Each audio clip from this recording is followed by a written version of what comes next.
meeting, let me therefore make use of the opportunity of this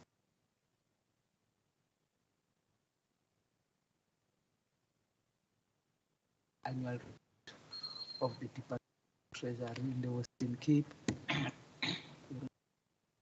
as well as its entity, which is the Gambling and the Racing Board. The meeting is going to be held in two parts. The first part is going to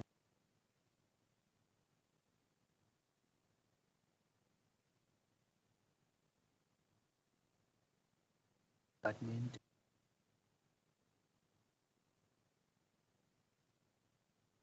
and second part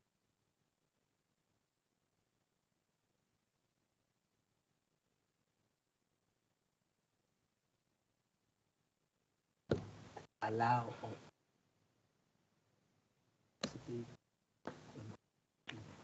ask questions when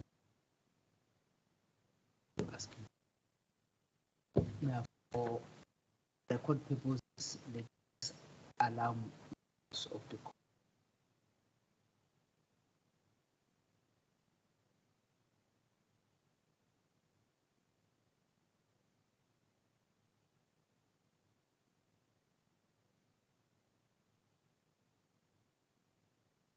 I also need to render the apology of member. Good afternoon, Chair. Andrikus van der Westhuizen, member of the committee.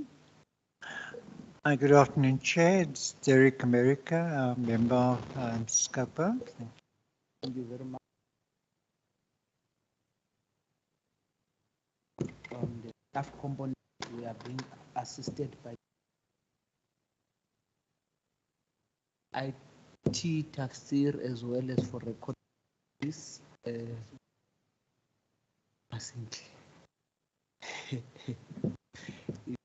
Chair, may I introduce myself as well? Online, okay. So, my apologies. Thank you, Chair. My name is Kayla Murray, and I'm a member of the chair of the Standing Committee on Finance, Economic Opportunities and Tourism.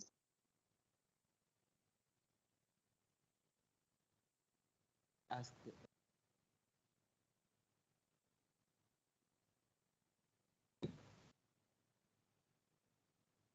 Good afternoon, Chair and honorable members.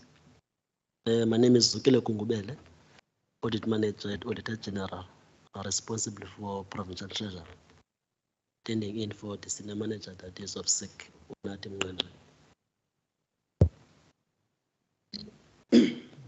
Good afternoon, Chair. Good afternoon, honorable members. My name is Adil Blau. I'm the Engagement Manager for the Western Cape Gambling and Racing Board. Good afternoon, Chair and members of the committee. I'm Francois Barnard, Chairperson of the Audit Committee of Provincial Treasury. Are there any apologies? Chairperson from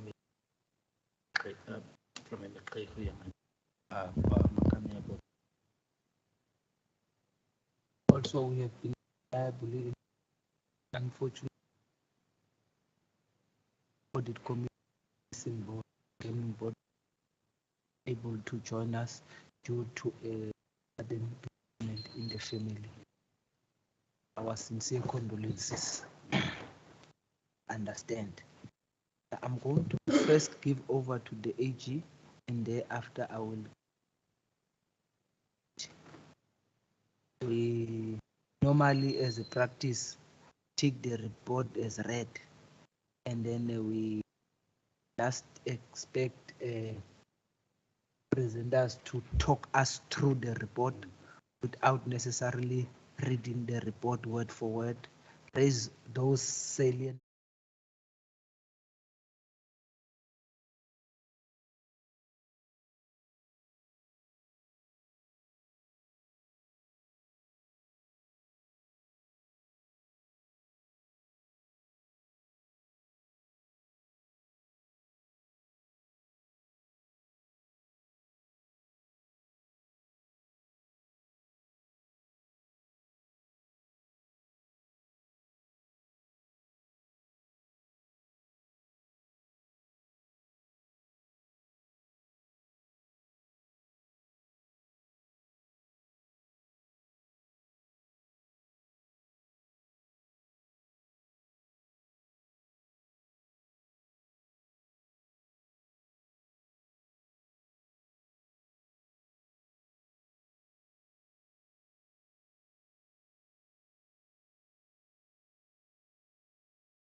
You can put on your mic and we can hear you.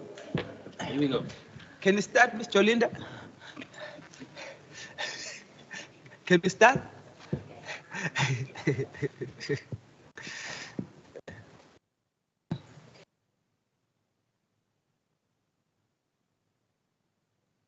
And the racing board is the racing board. At the back here, we're just gonna go fix them. Oh, I thought they know. Let me hear them.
Will miss anything. Let me make use of the opportunity to welcome you again, honorable members, ladies and gentlemen, honorable minister, HOD, Treasury Department, and then also the Auditor General of South Africa, as well as the Audit Committee of the department, and unfortunately the chairperson of the audit of the Gambling and Racing Board would be with us due to a bereavement in the family. Gambling and Racing Board is going to join us. Of told that of particular welcome to Mr. Dion Cronje, who's a treasury specialist among us. Now we are going to start the second part of the committee meeting. The first part having been a closed session of the, I think, let me rather wait, let the Gambling and Racing Board settle.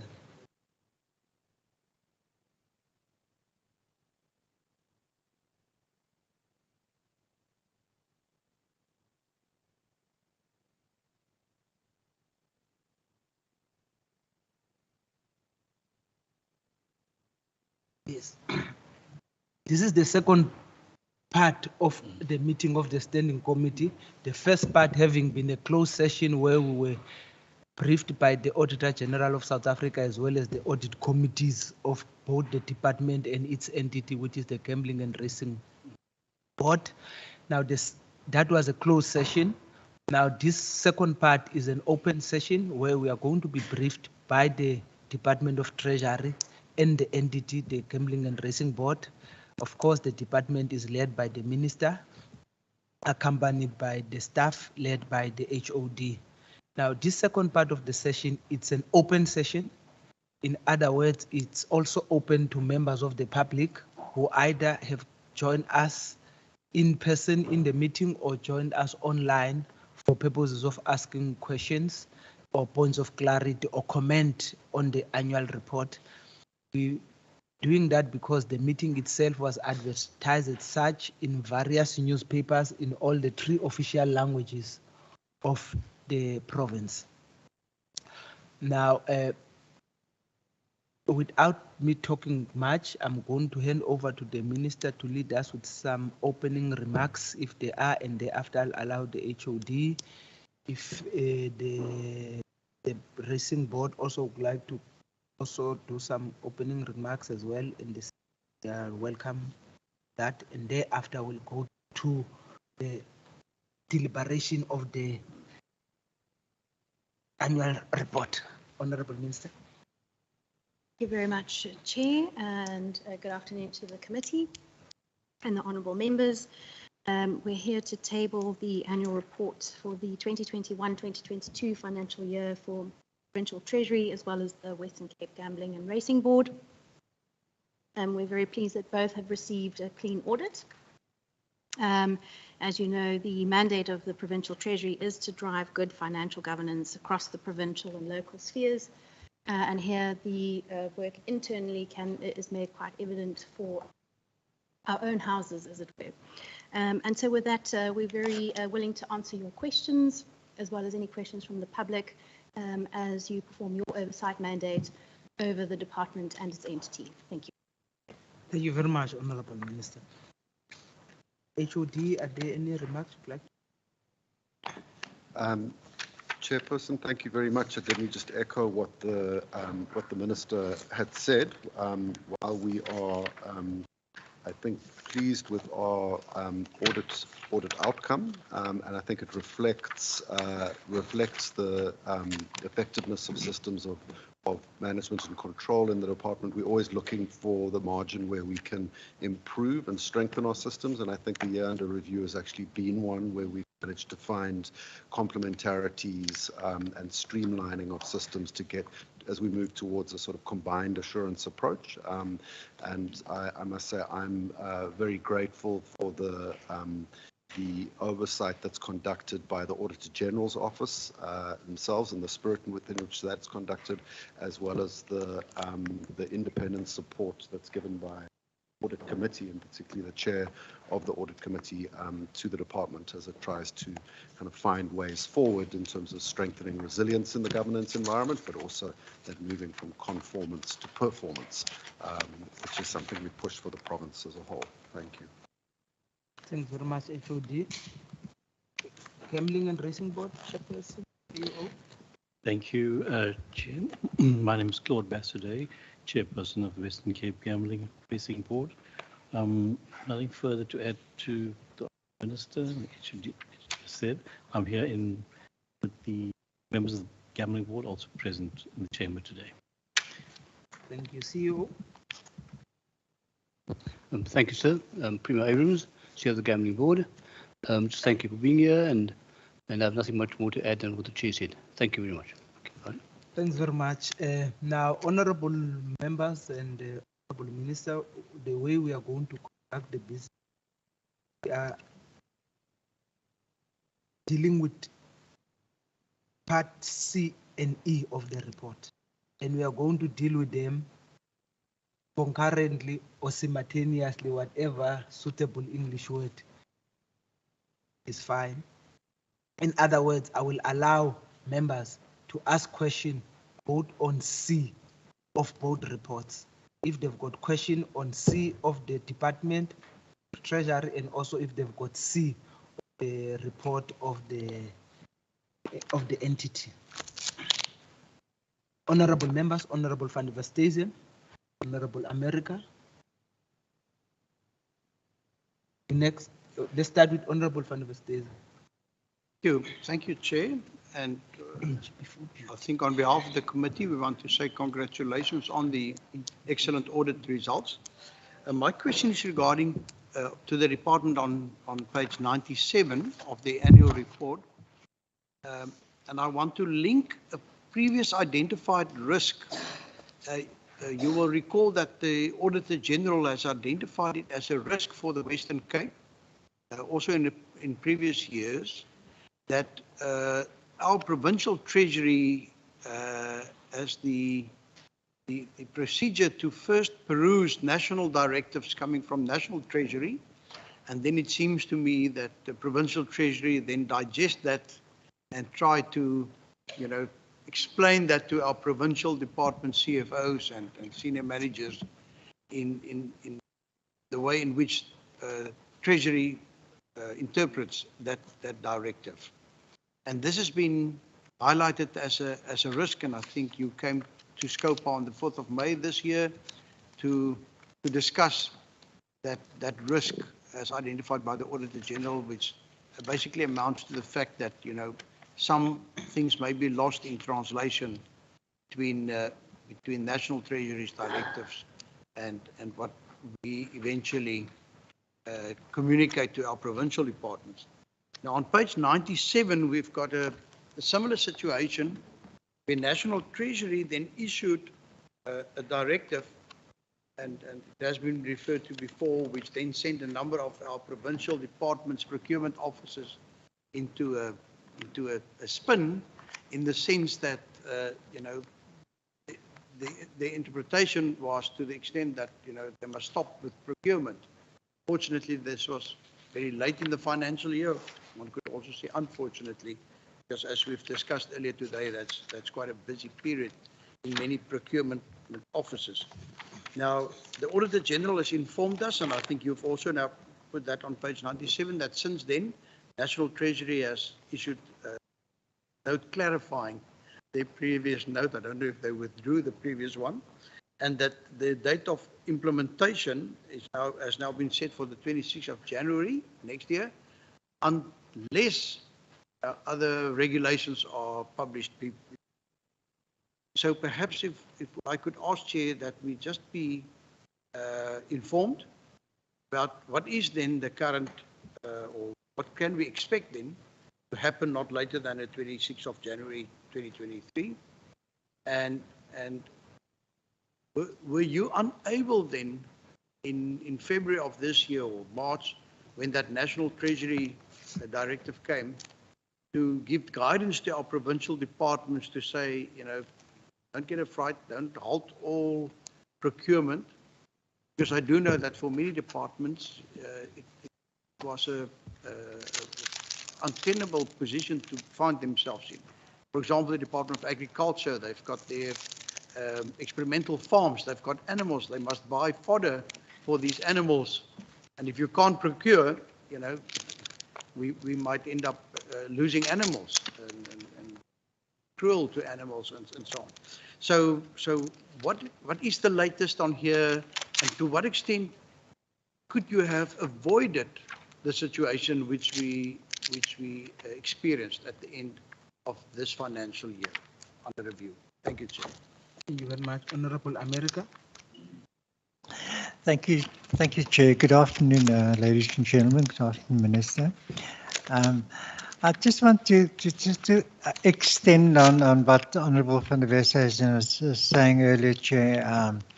I think in the medium-term budgetary framework of the Minister of Finance not so long ago, 2 weeks ago or a week ago, reference is made to provincial and SOEs developing their own procurement policies. I don't know if I misunderstood the intention of that statement correctly. Does that dovetail with the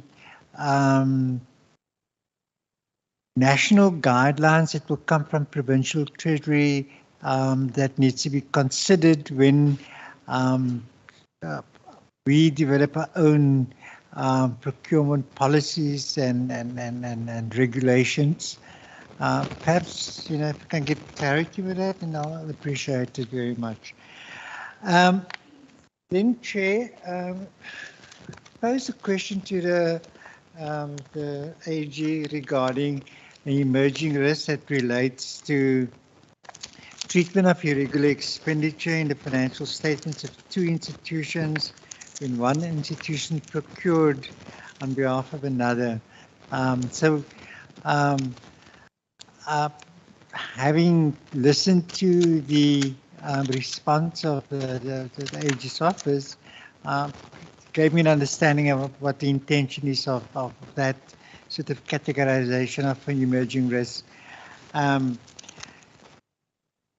the nub of it is that the Treasury's responsibility obviously will have to develop a framework in which the two entities will deal with potential irregular expenditure that may occur as a result of procurement process that is not compliant or for whatever reason. Have we sort of begun to consider drafting regulations that will guide departments and entities perhaps in terms of how they need to reflect that kind of irregular expenditure should it occur, so that in the future there's no ambiguity as to how the irregular expenditure needs to be treated. And then, Chair, on page 178, note 6 deals with contingent liabilities, and there it is stated what the anticipated contingent liability is, and it's also stated that at the end of the day, it should not belong with Provincial Treasury, but rather with the Western Cape Racing and Gambling Board. But in the financials of the Racing Board and Gambling Board, they don't reflect it as a contingent liability. So perhaps maybe just a little detail around that. Why is it because we were cited as the Provincial Treasury was cited as an interested party and not the Western Cape Racing Board? Therefore, it is incumbent upon Provincial Treasury to reflect it and not the Racing Board. And then, Chair, just very quickly. In terms of the transfers to municipalities, now the lectures on page 192, that we understand that the financial year end differently for Provincial Treasury and municipalities, the financial year end at different time. But if you look at when our financial year ends and when municipalities' financial year ends, there's just a difference of about 3 months or so. And then if you look at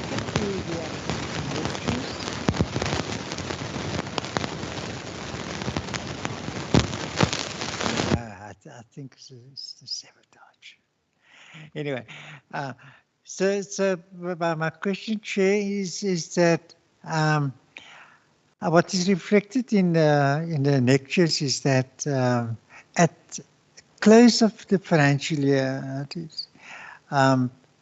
the money was transferred to municipalities, but there's no sort of reflection on the expenditure with regard to that. Are municipalities only liable and to account for the conditional grants once they have closed their financial books? What's the ongoing monitoring of the expenditure? And the, of course, these conditional grants are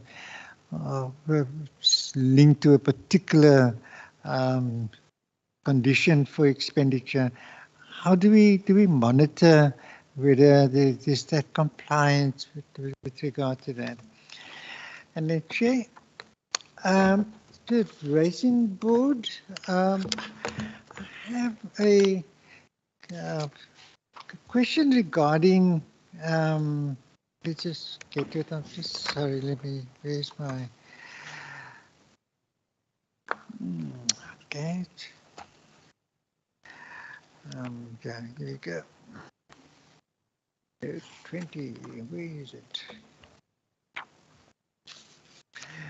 And note 20, Chairperson, in terms of services in kind, now I do understand what is written there in services in kind in terms of the usage of office space that belongs to the Department of Public Works and Transport at no cost. My question is that there's a specific amount attached to the servicing count. How is that determined? Is it related in terms of a service fees account, or is there a lease agreement that stipulate what the value is of the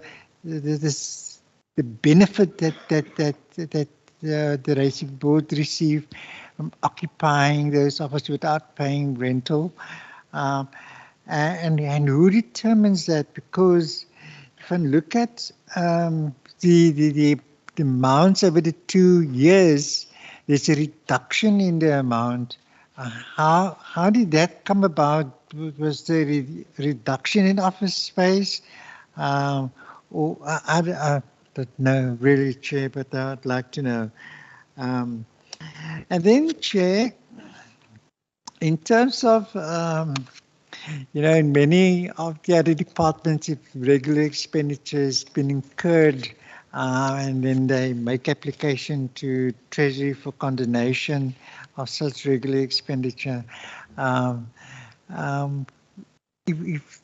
Who does the condoning for regular expenditure? We occur, although it is not very high, but certainly there's a process, I suppose, that will be followed.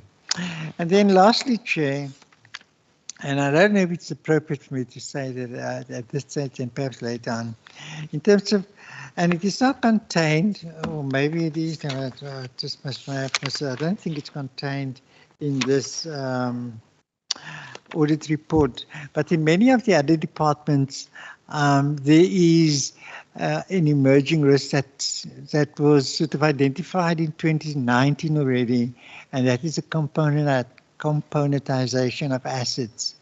And when we posed it in previous meetings to the AG's office, we were informed that, well, it's not a requirement now to have it sort of broken up and classified and valued differently, different components of a particular asset. But it will be coming, and it will be the responsibility of Treasury to provide regulations and guidelines as to how it ought to be done in the various departments. So the question, Chair, is, are there any particular, sort of movement with regard to, developing some sort of framework, or are we waiting from National Treasury to provide us with the guidance here, and then we will have to cascade it down in a way that will comply with the national regulations? Just because there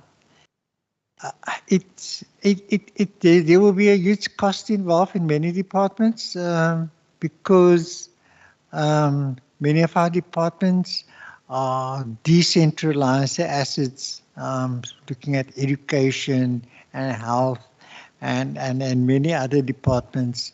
So it will have a major cost implications for the department, for departments as well, and there need to be capacitation, and what role will Treasury play in ensuring that we are able to comply with that sort of expectation. Thank you, Chair.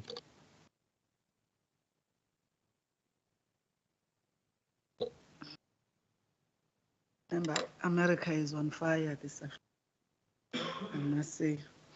Thank you, Chair. Mine, I think, is to the department for now. I think I just have one, I think, on section E, on the finances, I think is on the staff overpayments.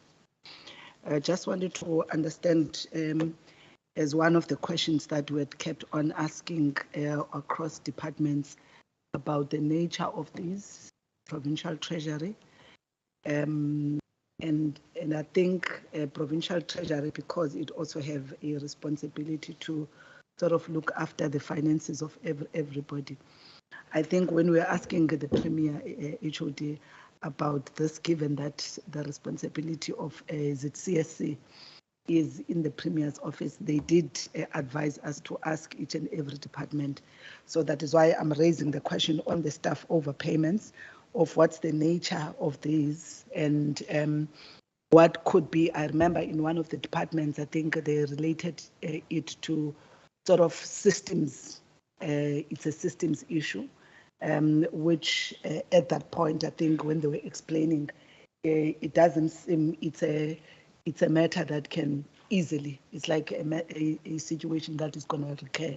So maybe you can give insight as provincial treasury around this particular issue of staff overpayment within your department, but generally also, in other departments.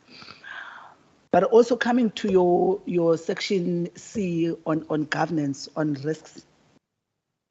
I'm actually surprised that one of the risks we discussed earlier on in the other sections around how the political environment impacts on administration is not there in your risks, both your enterprise risk, your emerging risks. There's nothing that mentions about such. Perhaps it is not that much of a big risk for the provincial treasury, given the work that you do with municipalities that are highly unstable, and we had this discussion in the morning. So I'm just asking myself, at what point is this particular risk in your radar screen? Because if in your annual report and in your section on governance, you are not mentioning it there, I don't understand why. Perhaps you could make me understand, and perhaps I'm amplifying it from where I'm sitting. I do not know, but I see it, and actually it has been happening in this province, including in this particular 2021-22. I mean, if we talk about Kanaland, we talk about Central Karoo, you've had such issues. So I'm trying to understand, why is the department feeling that, are you downplaying the impact of the political environment into the financial governance that you need to sort of drive as a provincial treasury, if you are not placing it there as one of your risks? Moving from that one, you mentioned about your limited ability to improve conformance of municipalities in relation to laws and regulations in the SCM environment. Is one of the things that you have to deal with in this financial year. Could you just give us maybe detail or an example of what would that be, in terms of the specifics of such a challenge in you as provincial treasury? Then the last one for me, Chair, on this one, is that in relation to this notion of escalating commodity prices and availability of goods from the global supply, I know this also has been discussed not only in the province, I think it's a global phenomenon, but my interest, HOD, is the extent to which it affects our provincial economy. And whether are we able to quantify. I'm sure, I'm not asking for you to detail for me each and every items that you would have wanted to sort of procure. And I remember in the morning you referred to infrastructure related sort of material that you would needed that would have delayed. But I'm just wanting to understand, in as far as our provincial economy is concerned, what would you say, you know, is the scope of this particular problem? And yes, you did respond in the morning to say, look, there's little that you could do of what is out there or is not available, or what are some of the challenges of getting those goods. But I was just trying to think from a mitigating a sort of a risk point of view, you know, given what we know post COVID, what would be some of the things that we do? Because one of it, I think one would have listened to some economists speaking about some of the challenges of competitiveness of economies like ourselves, not only in the province but in the country, which is why our long-term shot of industrialization and local content is to try and protect ourselves from such challenges, which has not been easy if you think about the demand and supply. And I think the colleagues from supply chain are always remember them when they would talk about some of the challenges that they had to experience during COVID, when you have to meet local content requirements on one hand and the price competitiveness on the other. So I was asking that, given that this is a risk and the fact that there is no COVID doesn't mean that this particular problem has gone away, because the biggest challenge that we have now indeed is those global supply chains, which indeed are not in our control. And the fact of the matter is that because some of them had sort of to collapse because of the closure, you know, of global economies, prices are very steep. So even if the goods are available in the global markets, what you would have paid previously and what you pay now is going to indeed depend on those that are able to pay. And with our fiscal constraints, as you mentioned, that is going to be one of the challenges, which for me smells more service delivery challenges for a public sector, because the more people are going to demand things and we are unable to buy because the money that we have, you know, is not there. So I'm asking that, Minister. I'm not saying it's a one bullet. You can actually give me a response that says, look, here is a bottle of water. But I always utilize this platform to just get a sense of whether these conversations are taking place, what direction are they taking, you know, where is our role as the legislatures, you know, to ensure the kind of agility our treasuries, and I'm more interested in provincial treasury, because this is where I think the biggest pulse of public sector is at, and people are always asking where are things, and when they ask that, they're asking where is the money, and the money is not there. So I think that is the answer.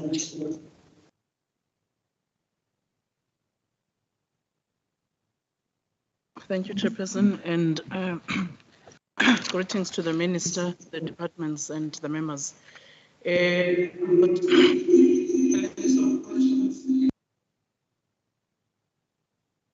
Should I continue? Okay, I've got a number of questions on Part C under the Gambling and Racing Board. The first question being on page 62, on a table there, which is table number 3. What I want to know there, what were the issues that in the case of Tsongo-san case, and in whose favor did the court rule in favor? That's the number one.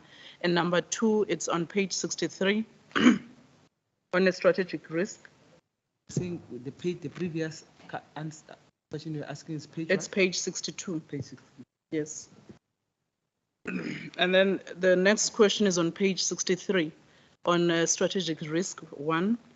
What I want to know there is whether the whole legislation outdated or is it certain provisions which might require amendments, or what is required is a total overhaul of the legislation and introduce a new one. And then question number 3 is on page 64 on strategic number six. What is meant there by the loss of stakeholders' trust due to undue influence into the decision-making of the board?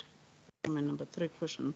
So in that particular question, I would like to know whether does the so-called undue influence come from? Where is it coming from? Number 4, it's on page 67, regarding the issue of fraud and corruption. There are no reported cases on the report, so I don't know if maybe I missed that out. And then on page 68, regarding the social responsibility. On the issue of gambling committee, we know that there are issues of addictions to gambling, where adults gambling on their funds and going so like far as attaching their assets only to lose everything that they have. So now this affects other people in the process, such as their families members, including children. Now the question there is to the board is, what role are they playing to intervene in such behavior that would end up having a negative effect on society in general? And B, still on that question on 68, as a regulatory and licensing authority, who do you make sure that gambling machines or slots are not tampered with to produce certain results that will always not be in favor of those who bet? Part E of, sorry, should I continue with part C of the Treasury and Treasury? Okay. And then on the Treasury, part C, I only have 2 questions there. One question is on page 82, where there is a reason why Mr. Cannon and Ms. APIC only attended 2 MCO meetings instead of 4 meetings. And then the last question on the part C of the Treasury report, it's on page 97, regarding the developing and implementing of a preferential procurement policy. I think it was raised by one of the members. Why did the Western Cape government revert back to its previous decisions than using the regulations that still remain valid until the expiry date of declaration of invalidity? Thank you, Chairperson. Those are my questions.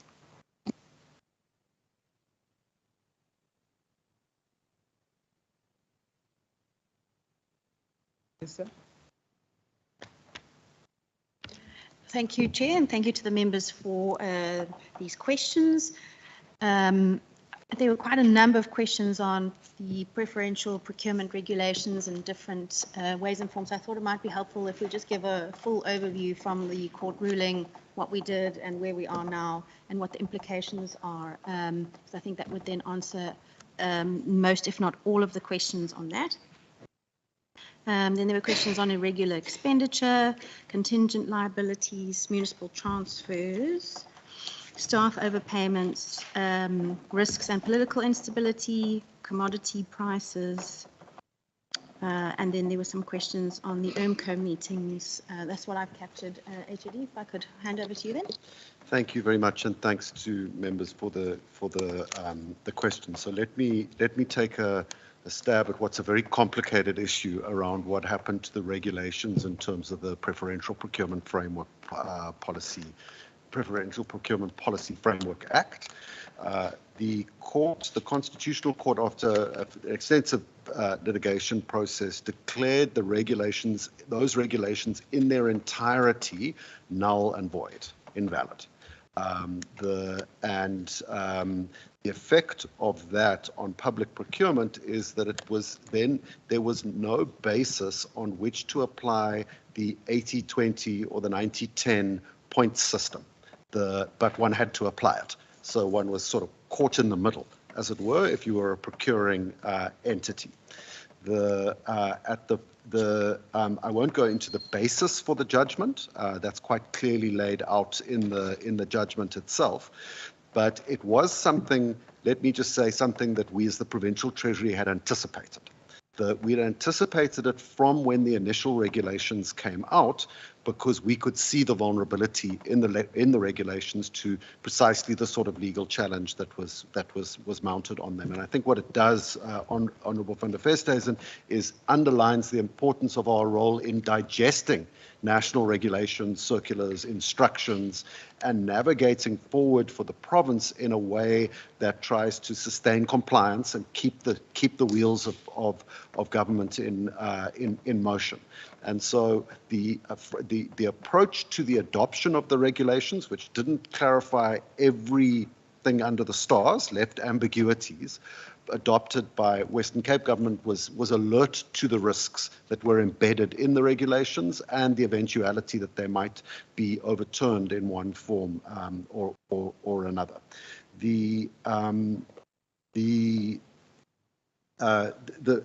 court declared them invalid without, in our view, as mentioned in the earlier session, being clear on when that invalidity occurred from. Was it from the date of judgment by the Constitutional Court or the Supreme Court, which heard the matter earlier, or was it to a later date? And if so, what was that date at which these regulations suddenly become invalid? Now, that's not a theoretical matter. It's a very, very practical matter for literally every transaction, procurement transaction in the public sector. So the Minister of Finance approached the court for clarification on that, and they gave the clarification that it was the date of invalidity would be the 26th of January next year, 2023. In the interim, the Minister then issued, or the National Treasury issued, draft replacement regulations in terms of the PPPFA. The effect of those regulations is to recognize that the policy frameworks, the preferential procurement policy frameworks, the objectives in terms of Section 2172 of the Constitution that are pursued by every procuring entity must be determined by that procuring entity, effectively. I look behind me because I'm literally sitting under the glare of one of the leading experts on this matter. So I hope I'm doing her work justice. So the effect is that every procuring entity, and there are thousands of them in the public sector in South Africa, will have to generate a policy framework to guide their preferential procurement going forward. And that's the nature of our somewhat decentralized supply chain management regulatory framework in South Africa. As we have provided guidance to departments, entities, municipalities in the past when the first regulations came out, so we again provided extensive guidance during this period of uncertainty.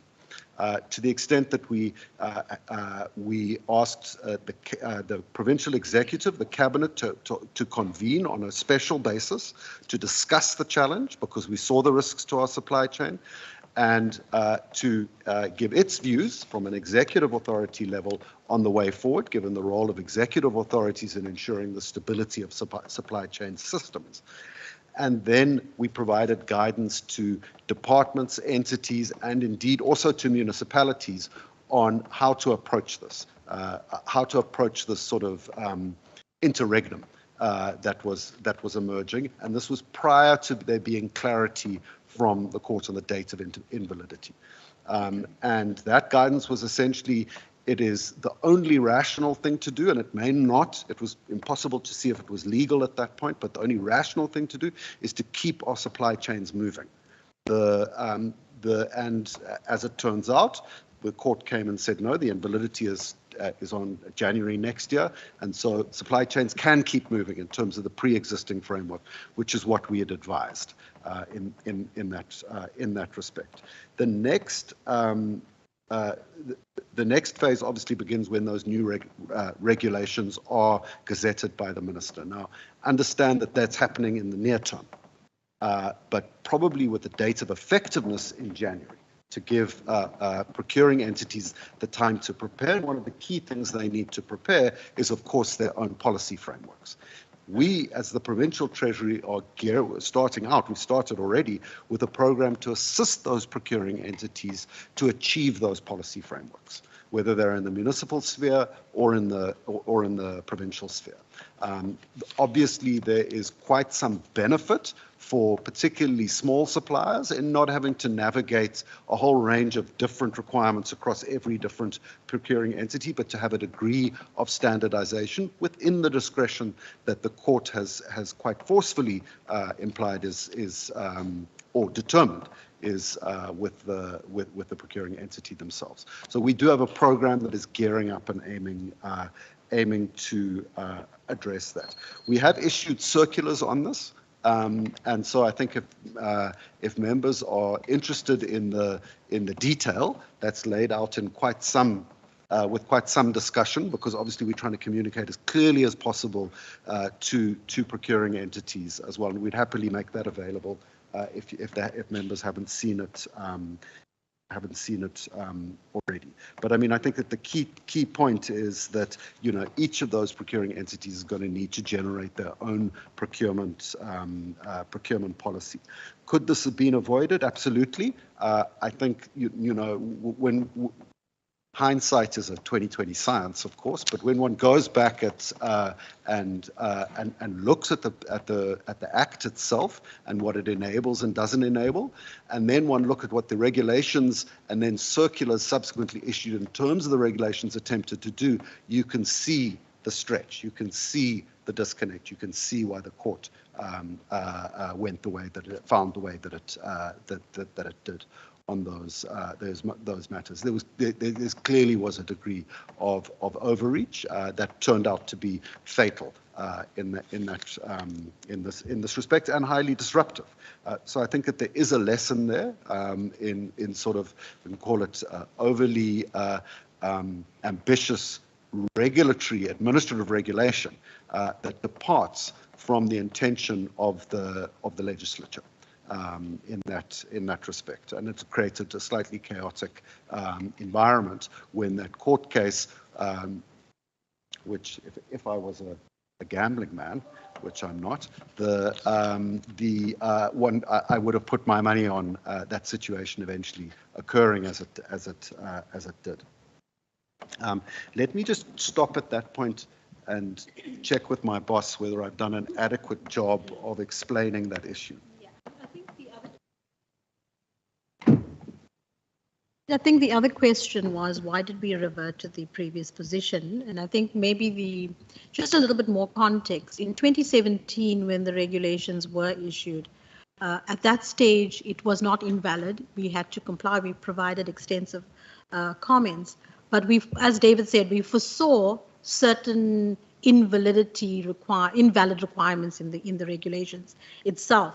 But what we had done is kept to the letter of what the Act was indicating, but also looked at the compulsory requirements that were in the regulations.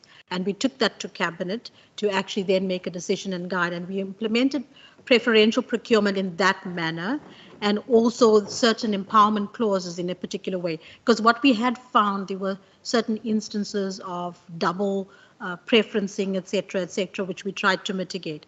So when the court decision came out, the first decision, it actually declared the entire set of regulations invalid and suspended that for a further 12 months. We went to Cabinet again, then to say in the interim, how then would we apply this? And so Cabinet again said, okay, let's do it in this way. We will apply a particular situation. However, the fact that we don't want to implement invalid requirements, so the whole issue of local content became a quite contentious one. So we said, let's suspend that until the court gives further clarity on that. So when we would say in the introduction here that we reverted to the previous Cabinet Minute 87 of 2017, it was in fact when we actually, brokered a relationship with National Treasury and said, look, we do need this clarity because there are certain things that can no longer apply. And what is it that we do? We need to go back and get clarity from court.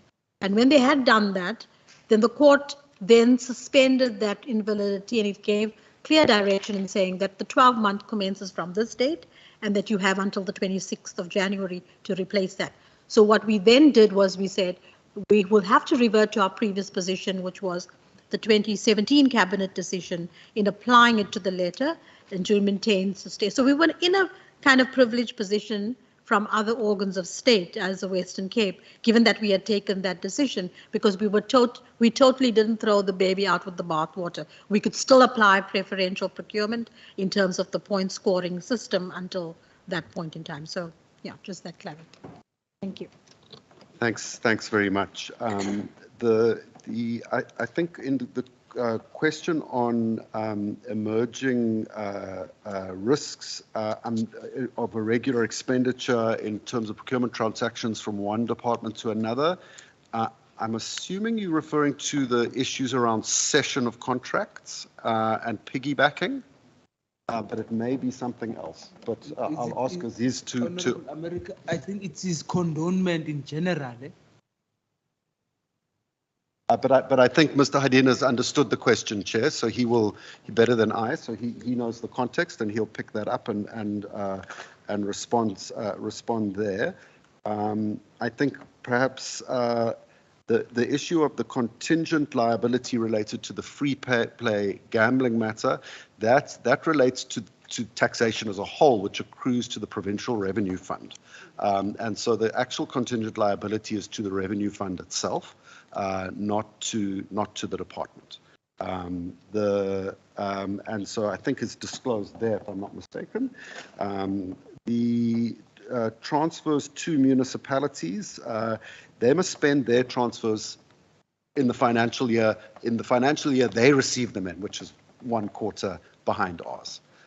If not, they're subject to the rollover procedures that are prescribed in the Act, and there's a process that digests that. There is, of course, regular monitoring, not just at the rollover stage, but in terms of compliance with conditions prior to transfer.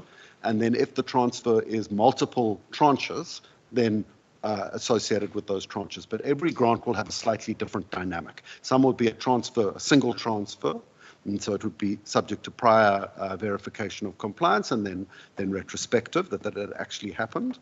And that obviously works in conjunction with the audit system as well, in a sort of combined assurance framework. On the question of who condones the Provincial Treasury's irregular expenditure? Very good question. It's something we applied our minds to as well. We do have a condonation framework that Mr. Hadin can speak to, but I mean, I think the basics of it are that there is a condonation working committee. It's separate from myself, and this is for all departments. That processes it reviews all applications for condonation from the province, and it does that assessment in terms of an 8-point framework. Where it looks to see, is there documentary evidence around each of these 8 steps? And if that is, or 8 requirements, and if that is met, then it considers condonation. If that's not met, it goes back. The same would apply, and then it would make a recommendation to myself as the head of the Treasury around condonation of a particular department. Obviously, that can't happen in the case of the Provincial Treasury, where I am the applicant accounting officer. And in that case, that's a delegated decision to DDG Julinda Gantana in that respect, just to make sure that there is a absolute firewall between that decision making process. I mean, you quite rightly note there's a lot of irregular expenditure but that's neither here nor there. Actually, that's the principle that must be kept. On the componentization of assets for vote 3, that's not a very significant issue for the Provincial Treasury vote componentization, but I do understand that that has been the subject of discussion at the PAG forum and elsewhere, and I think Mr. Hadin can talk to that as well, and the cost and capacity implications to the extent that they are known. But we certainly are aware that this is a significant issue that's coming up and is going to require a lot of collaboration across Western Cape government to get this right. I will ask CFO to speak to the staff overpayments issues. Some of them are systemic, but it's always good to have a safe pair of hands catching the issues, fixing them. Don't expect machines to do everything.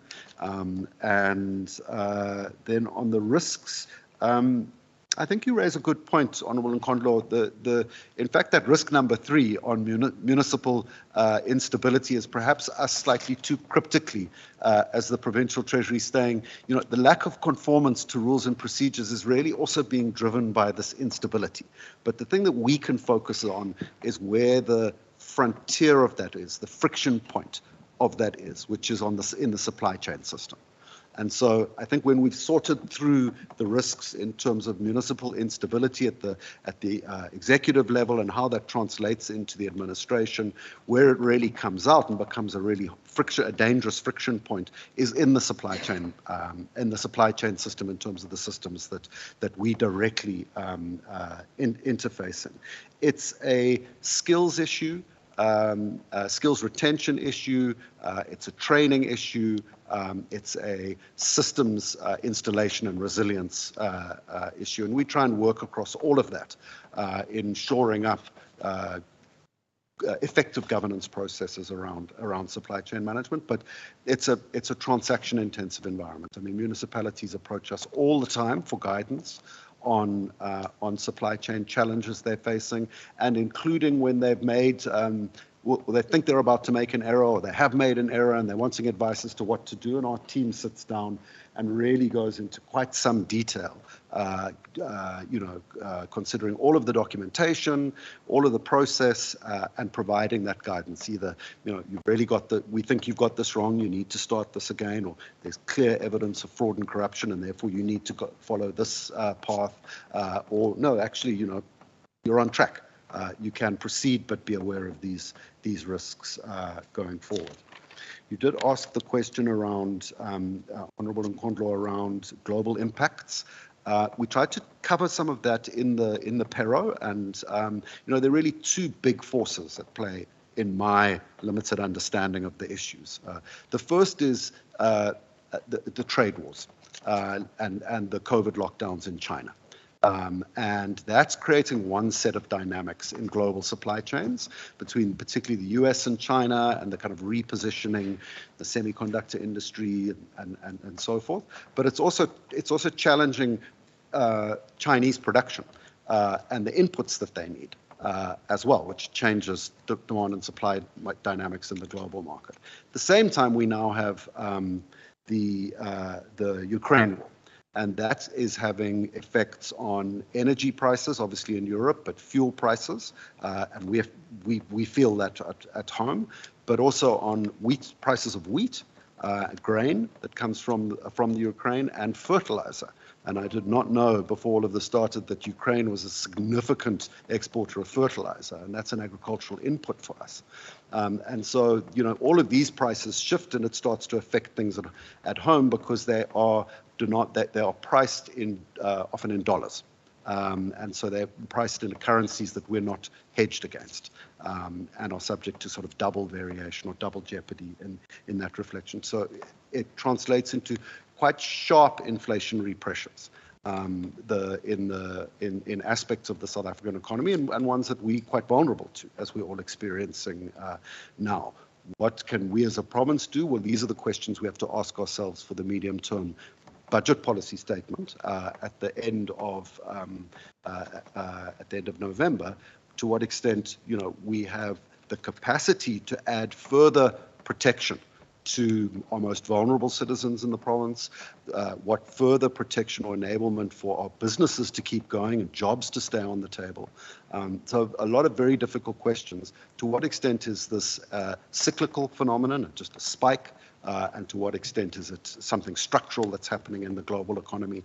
I think different economists will give you slightly different answers on that at this point.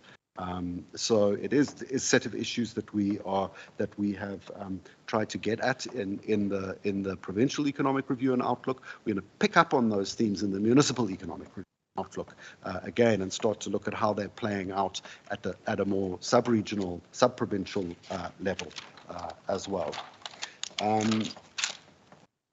Honourable Nkamba Bochwa, you asked one question on the gambling board, page 63, in terms of the regulatory framework for the board. we're moving on to the 21st and 22nd amendments to the Act. It's now quite an old Act. There is, I would say, an active debate as to whether one keeps amending at the margin, or one goes for a more comprehensive overhaul and modernization of regulation in the industry. Now, one doesn't do that just for its own sake, but I think that the policy research that we're currently doing will provide us with a basis on which to make a recommendation one way or another to the minister and to the cabinet as to what to propose to the legislature in that regard.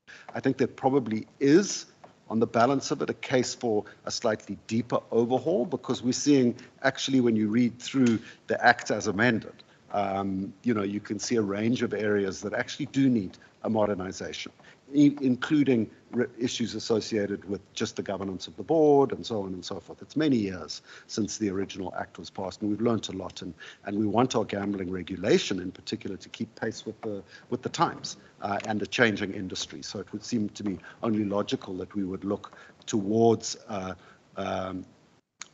relatively more comprehensive modernization of the regulatory framework to set the province up for the next 10, 15, 20 years.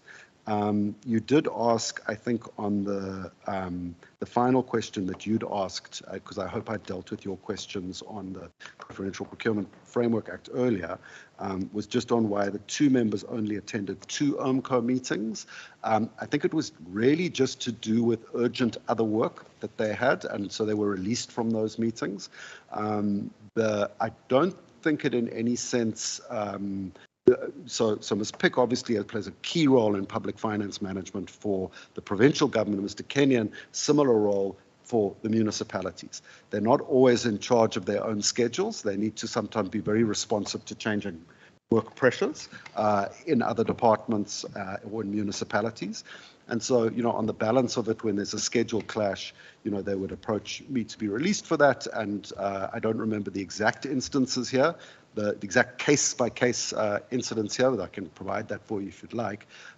But, they'd be released. Overall, though, we have pretty good attendance, I think, at our Enterprise Risk Management Committee meetings in the department. And that's one of the areas in my opening remarks I indicated. We're actually trying to elevate how we're using risk management to get a sharper focus on the real-world risk, as Honourable Nkondlo puts it, the obvious real-world risk, instead of something that maybe comes out slightly too bureaucratically in its final articulation. So we're starting to have, I think, a much more robust discussion in the OMCO meetings, Enterprise Risk Management Committee meetings, and both of the individuals, I think, have been active participants in that. So I'm not really concerned about the quality or commitment to participation in that respect. Let me hand then over to Mr. Hardeen on those 2 matters, and then the CFO on staff matter. Thank you, actually. On the question in relation to irregular expenditure and 2 procuring institutions. So National Treasury has recognized that this is a problem. Within provinces and even within national, there are various arrangements that happen. But the way the irregular expenditure is formulated is whoever spends the money have to account for the irregular expenditure. I'll give you a simple example. National Treasury may set up a transversal contract where all of provinces may have to opt into a transversal contract. If at the national level it is audited and it's found to be irregular, the process, every institution that has accessed that contract will have to account for the irregular expenditure.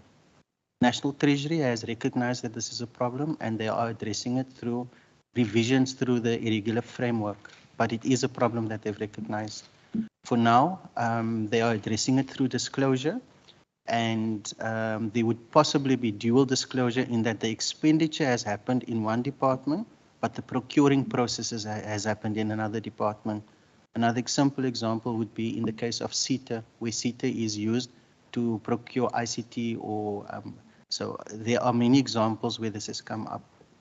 In terms of the question relating to services in kind, in this province, the Department of Transport and Public Works is responsible for providing accommodation. And sometimes it is own buildings for which we only maintain and repair. And sometimes we lease buildings to provide accommodation. The costing of that, when it's own buildings, it becomes subjective. How much am I paying for maintenance? How much am I paying for repairs and maintenance? When it is leased from another institution, it would be easy to disclose that amount. When it comes to services in kind, let's say a doctor offers his services to support a hospital at no cost. Which cost do you use? His private practice rates times the hours that he serves, or is the rate that the Department of Health pays doctors. So the standard allows us to say we have received services in kind, but it's not realistically, or let me say, it cannot be quantified objectively. And that's the problem that we have with accommodation in the province, where either the gambling board or even the provincial treasury has to record services in kind. And the reason why they do that is, should the provincial treasury get their own accommodation where TPW doesn't, then we would have to pay a price. And it's just to give a user a sense of what it would cost if we had to go out to the market. And then when it comes to departments and the emerging risk of componentization, one has to have perspective in terms of the materiality of transactions. And currently the guidelines that was issued by National Treasury deals with componentization and says that when you buy a laptop and you buy a mouse, it's two separate components, but it's immaterial in relation to an organization like health that has a maybe 25 billion rand budget. You're not going to manage it to that level. The standards speaks about componentization when we talk about, as an example, an aeroplane, the body of the aeroplane and the engine. Those are two significant components and material on its own. So from a management point of view, you're going to have a different depreciating rate for your engine and for the body. The engine may last 5 years, but the body 20 years. And the reason for that is so that you may budget better in terms of when are you going to replace. In terms of most of the government institutions, be it public entities or departments, componentization will not be relevant unless a department can determine or can present that they have material assets, whether individually or when they're looking at it individually or when grouped together as in a class of transactions. Thank you.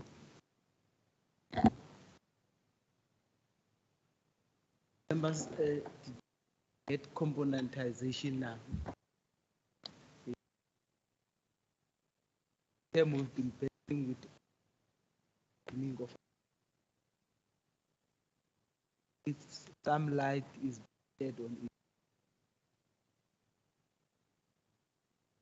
it. Chair, we reserved it for Treasury to finalize the debate with us. Yes, whenever it was coming up, we're always saying we're waiting for Treasury to shed more light on the issue of componentization. I'll respond to the last question on the staff overpayment, and I'll specifically speak to Provincial Treasury. Obviously, also to indicate that staff overpayment is really isolated cases. I think we have control measures in place to ensure that staff is not overpaid, but in the financial year under review, there were a few, I think 3 or 5 overpayments, and that related to the non-pensionable allowance that was given to all employees as well as SMS members. What National Treasury did, I think they thought it's going to be easier. They did it on the system, automatically on the system, so it wasn't like an input from anybody, and then they implemented right across the board from, for example, the 1st of April and the 31st of March, because the notification only came through, or the approval for the improvement of service only came through very late. So in the cases where the service senior managers was only appointed, for example, later in the year, that was the part that was overpaid. But I think it's once off, and the overpayments were rectified and recovered from the individuals. Thanks.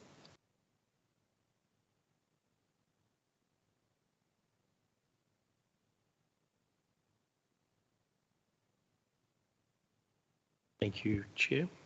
The first question related to the free play matter was indeed cited in that litigation and continues to participate in that litigation, is now the subject of an appeal. The Head of Treasury has explained very well the fact that the board collects taxes and of the contingent liability. Regarding services in kind was, I think, the next question, which our colleague has adequately addressed that, but if there's anything further, remember, we're quite happy to. You're talking about 6 million. That is the free play matter, yes. The other litigation case referred to was the, I think you remember, referred to the Sogo Sun litigation. I think that related to the imposition of BE conditions, where the matter went to the High Court. The High Court did in fact confirm that the board has the power to impose BE conditions. That matter has went to appeal to the Supreme Court of Appeal. The Supreme Court of Appeal varied the judgment. Well, it overturned the judgment in certain respects. It certainly confirmed that we had the power to impose BE conditions, but it varied the order in terms of the methodology. As regards the Act, as pointed also by Mr. Savage, the Act is fairly dated, the 1996 Act. There has been amendments to the Act, and we have in fact proposed several amendments to the Act. So there's 3 amendment bills pending, but I'm going to also ask Ms. Skepo, our legal manager, to perhaps add a little bit more on that. Regard to the stakeholder, I think there was a question around stakeholder intervention. Just the board, as a decision-making organ of state, has to take into account various stakeholder interests. The board certainly cultivates a good relationship with all the stakeholders, but in giving effect to its decision-making, obviously it has to strike the right balance. I think it's perhaps best illustrated in some of the litigation which has ensued. For example, which the Akani case also referenced in the annual report and the garden route, where the court went into some detail and analyzed the interplay between law and policy making. So it's really, I think, it can be best explained in the context of the separation of powers, which is always a strain, sometimes a healthy strain. Fraud and corruption. The board does indeed have a fraud and corruption policy. I'm not sure if I missed that question. So if the honourable member wouldn't mind repeating the specific question, I'll be most grateful. Social responsibility. Responsible gambling is certainly one of the focus areas of the board. We have in fact introduced a responsible gambling committee, which comprises the board and stakeholders from industry, and we have various initiatives regarding responsible gambling. There's also a question about tampering of machines, and I'll ask Mr. Bennett to respond to that. Thank you. Before you, through you, Chairperson, before you hand over to the next, I think you wanted clarity on the issue of corruption cases. I see on page 67, I want to know if there were cases that were reported that nature, because I don't see any of them reflecting on that. What cases? Yes, thank you.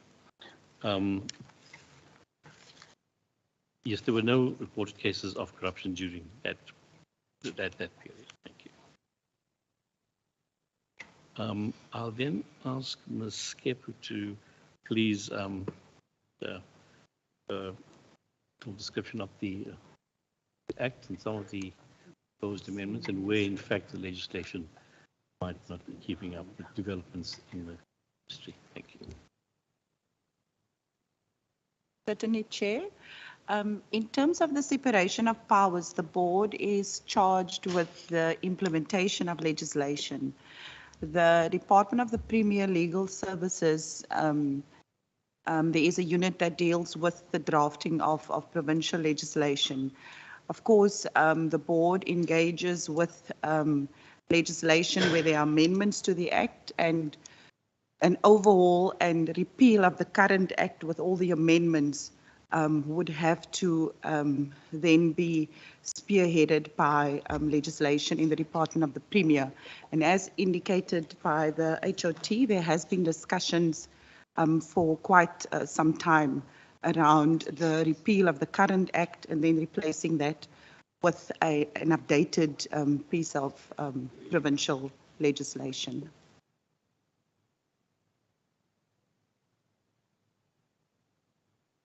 Thank you, Chair. Ask Mr. Bennett to please on the tampering of machines. Thanks, Chair. All gambling devices, before they are allowed to be presented on the casino floor, must meet certain specifications. Now, the specifications that were drawn up is in terms of the old South African Bureau of Standards. It's marked 1718, and there's 10 standards that relates to casino equipment, wagering software, tokens, monitoring systems. So what effectively happens are there are 3 testing labs, approved testing labs in South Africa, GLI, BMM, and SIQ. If a license holder wants certain products to be on the casino floor, the manufacturer will present these products to the testing labs. They will test the relevant games according to the specifications as set out in the standards. Once that has been approved, they submit it to the NRS, the National Regulator for Compulsory Specifications, who will then issue an LOC, which is a letter of certification. Upon the receipt of upon them receiving the letter of certification, they will submit it to the board like ourselves.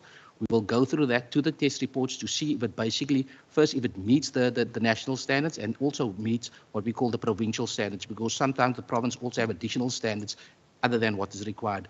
They will then allow to obviously offer that machine, that product onto the gambling floor. The Gambling Board, we have scheduled audits where we conduct inspections of these devices. There are systems basically in place, so it will tell us exactly if the machine or the device is operating in terms of the specified parameters, such as the return to player percentage. The license holder themselves also monitors this because they also got to have a concern that the machines are not being tampered by members of the public and obviously could influence the outcome of those machines. Any machine or any device which acts outside that parameters is looked at for investigation.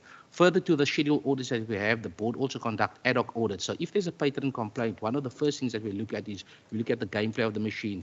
Basically, what has the gameplay been over the period? Is it outside what the manufacturer specifications are, and does it meet the standards? So there's regular checks to look at that, both from the board side as well as from the operator side. Okay.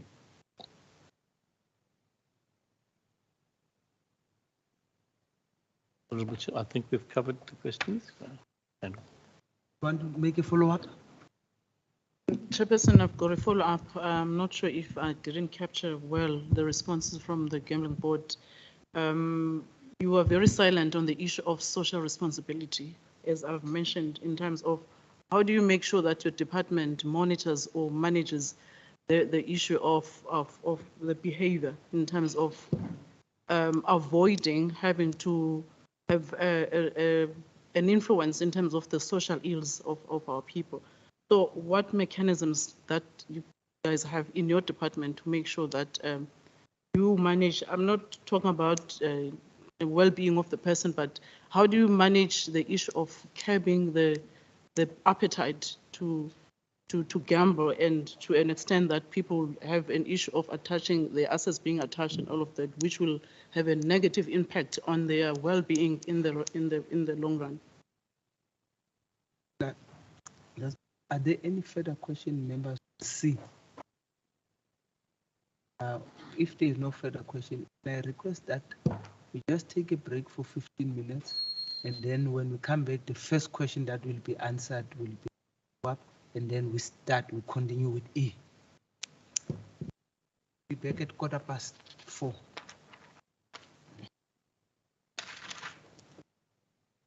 Just break. I think that we can go to there's refreshments or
from National Treasury to the various entities? Because I was really expecting to see some really huge amounts as transfers in these financial statements. I appreciate just an explanation of how does this work. Thank you. My side on page 106 and 100 effectively. The 6 major assets are under what they found in. What are those? I think that goes the same to 15 minor assets are under investigation. Account here. And what are those? Its quantification as well. Right.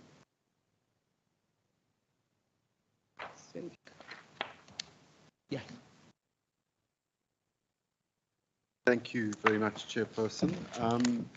I think, Honourable Nkambabotshwa, your first question, do we struggle with capacity? I'm not sure that we struggle with capacity as much as just embedding the systems and disciplines that we need to effectively operate the supply chain. We're very capable people.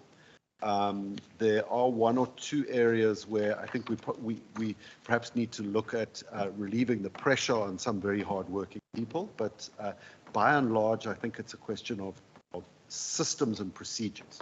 And that's why in the earlier session I'd mentioned the importance for us of the annual procurement planning, for example, and taking a very disciplined, time-bound, methodical approach to the management of the supply chain and building that on top of the committee systems that we already have in place in overall financial management framework. I think that is already making, if I look at progress this financial year, I think it's already making good inroads into the challenges that we've had, because essentially what happens is that if you don't have that time-bound process and monitor and manage according to those timeframes, it all starts to fade into December. And suddenly it's the new year, and suddenly it's the end of the financial year, and you're trying to accomplish too much in that last quarter, and then that starts to become fiscal dumping, which is something I'm not going to support, because we're not maximizing the sort of value add. Better to delay and apply for a rollover and so forth, and do things responsibly and effectively than to just try and spend the money for its own sake at the last moment. So it is around the discipline of systems. I think that's our frontier, and that's what we're putting a lot of focus on this year, and are working with all of the unit managers to be able to make sure that they have the real-time data on where they're sitting relative to their plans in the process throughout the year. I will ask the CFO to deal with the question on the laptops. There was a lot of work that was done to try and clear that blockage, and the write-offs. I think the outsourcing predominantly relates to Program 3, so maybe you just want to deal with the framework there. We did when we had the oversight visit. We did talk about that issue as well. So that's predominantly at our procurement client centre. The CFO can talk about the Nedbank cash prize, the ex-employee salary, and the condemnations. And then if I can ask Kenyon to talk to the question of the FRP and Beaufort Western, that transfer. Let me just address, I think, the 2 standing questions. The first was around the underspending. The significant underspending, and why was that not reallocated to other programs? At the point of the adjustments budget, it was understood that those spending programs were still on track, and otherwise we would have reallocated it to other programs. It is a point that I made to the managers, is that by saying that the spending programs were on track and then struggling to get them over the line, prevented that opportunity. it prevented also the opportunity of surrendering it to the revenue fund for reallocation within the same year. As well. So there are consequences to actions when we get this sort of underspending. And that's why I think we've all committed to taking this process a lot more seriously this year. The challenge for a relatively small vote by the provincial, like the provincial treasury, is that of course single transactions can magnify their effects relative to the overall size of the vote. So, you know, in the context of Department of Education or Health, these would be very small amounts, and wouldn't really show up much. But in the provincial treasury, they do show up, and that does mean that we have to try that extra bit harder on these matters. We've certainly adopted for the current financial year a much tighter set of rules around this, both to drive both appropriate reallocation and the surrendering of funds that we're not going to be able to spend precisely to allow for reallocation, and so that it can actually make a difference to the overall service offering rather than effectively sterilizing the money. The question you asked on note 16 on page 178, the free play. Free play is basically shorthand for free credits, sort of loyalty credits that you get that you're able to gamble with. So you know when you're in a casino and playing the slots there, you can use a loyalty credit as part of your gambling. They're loaded onto digital cards, I understand. And then that's used as part of the resources you have for gambling, but you obtain them for free as loyalty points. And really the question revolves around, does that constitute gambling revenue or not? Does constitute gambling revenue, then it's taxable in terms of gambling tax. If it doesn't, then of course it's not taxable. So that's what we generally summarize as the free play matter. And there are obviously different views on the table between the industry, the regulator, and ourselves, and in terms of perspectives on that issue.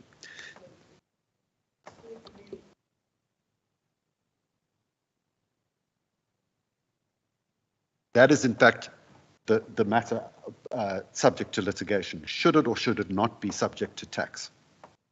Because it's a resource that's given. If you are the punter and I'm the casino operator, I'm giving you this to go and gamble. Is that then, when you gamble, is that a taxable amount? That portion that I've given you as a extra gambling credits. Should that or should that not be taxable? Now, the industry argues that it should not be taxable. And that hasn't been a view that we've shared, and it's subject to litigation. I think it's an important matter to get clarity on. I think just finally I'll deal with. I will ask the CFO to deal with the question of the stock take losses and the process that we followed there to just clean up our inventory, which was extensive in the year. Honourable Van der Westhuizen noticing that some very significant transfers might be missing from vote 3. Those are transfers to the Provincial Revenue Fund, not to the department as a vote. Okay, not to the department itself. So they go to the Provincial Revenue Fund, and through the overall budget, they distributed to the votes.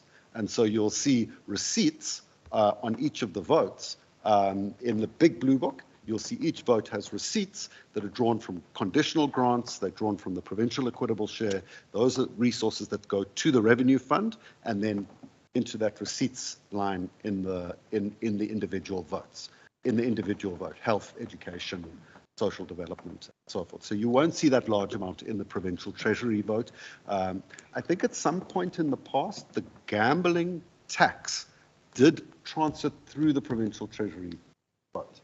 That was altered, I think, quite correctly to say it's just like another revenue source. It's a tax source that's due to the revenue fund, not to the department, and so that's also been altered. So that's why you won't see those very large amounts in vote 3 and in these financial statements, but you will see them in the financial statements for the Provincial Revenue Fund, the PR. I hope that clarifies it for you. Right, Chair. And who then oversees that fund? That is subject to a consolidated audit that happens after the audits of all the departments has occurred. So we put together consolidated financial statements for the Provincial Revenue Fund, and then that also comes to the House, and it also comes to this committee. So that then will look at the receipt side and the disbursements and the reserves and so forth. It's, I mean, it's a very good question to ask, but it's subject to the same oversight process, but just not at the same time, because obviously you need the consolidated audit outcomes of all of everything below that constitutes part of the PR before you can do the overall audit of the PR. So that's just the way the sequence works. Let me then hand over to the CFO and then to. Okay. With regards to the question on page 152, with regards to the procurement of laptops, no, it was an open bid process, so it was not only from one service provider, but initially we identified one brand, and all of the service providers came back to say that the waiting period is 4 to 6 months, and that is why we cancelled that process. And then with the assistance of CEI, we identified another brand, and then we went out on a procurement process again for the separate for the additional brand or the alternative brand, and it also went out on a procurement process of an open bid process. With regards to question on page 156, the write-off amount of 24,000 Rand, that was for bursary debt, and we follow a process where we also, any outstanding debt is submitted to the State Attorney to assist us with the recovery thereof, and the State Attorney came back and they indicated that they could not trace the debtors. So that was the reason for the write-off. Okay, Nadia will respond to the agency support on page 175, the 77,000 Rand from Netbank. It is with regards to the Netbank essay writing competition. We as a Treasury pay for the cash prizes, but there's an agreement between ourselves, Education and Netbank that they will reimburse us for the cash prizes, and that amount is still outstanding. We do regular follow-up with Netbank. There was an issue with the Netbank Trust, and they've indicated now the trustees has been appointed and we soon get the amount, but we are following that up nearly monthly. Yeah. Then on the page 176, it is the ex-employees. The debt is salary overpayments, some leave without payment, leave without pay, and tax debt. So those are the issues with regards to the debt of the ex-employees. To be respond to that one. The irregular expenditure that was condoned, that's 69,000 Rand. It was for expenditure above the contract value. The contract was for a period of 3 years, and then the additional expenditure was the 69,000 Rand, and that was not in terms of the contract, but the department did get the benefit and the value for that, so that went through to the condonation working committee, and then they approved that. With regards to the assets, page 186 and 187, so the 6 assets, it's mostly laptops, and then the value thereof, it must also indicate that because we don't do depreciation, and the value of those assets is 186 is 124,000 Rand. With regards to the minor assets, the value is 23,000 Rand, and that is really small items, for example, chairs that just couldn't be verified during the stock take process.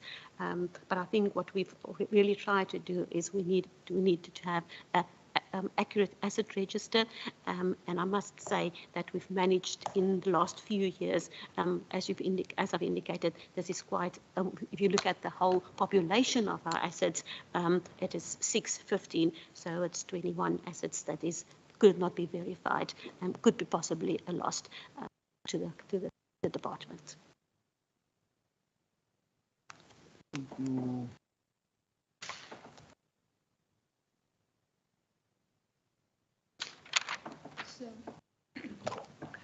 So the outsourcing services are in respect of the procurement client center, which we've presented on in the earlier sessions, as well as we've had a visit from the standing committee to actually see the workings of the PCC. PCC is a function that traditionally is not within the structure of the Treasury. It's not within the capacity of my unit. But it is a much needed service given where we're going with the technology support and enablement as it relates to the supplier database management as well as the e-procurement system. So this is really for administrative resources, a number of 15 of them that provide support to our supplier database. So plus minus 9,000 suppliers on an average that are vetted in process that do business with us. The Western Cape government, that they look at the support more particularly to compliance, documentation and registration processes. So just to give you a sense of the work that was handled last year by this team of 15 resources, they actually dealt with about 13,600 supplier attendances at the PCC. This included 5,747,000 supplier registration assistance provided. For the Western Cape Supply Evidence Bank, there was 1,244 query handling that was dealt with by these resources, as well as 1,221 national supplier database registration. And then other queries that also came through was routine queries on what to do and gaps in terms of process, and that was in the region of 1,307.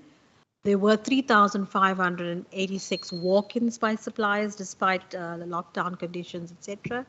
And that was a range of services that these resources actually required. What we are doing currently is we have awarded a new tender for the current year that will run for a period of 3 years in supporting the services. But in the meantime, we're also dealing with a review to basically look at how these services in the future can be inducted into the department, because we do see a need for a continuous service of this nature going forward.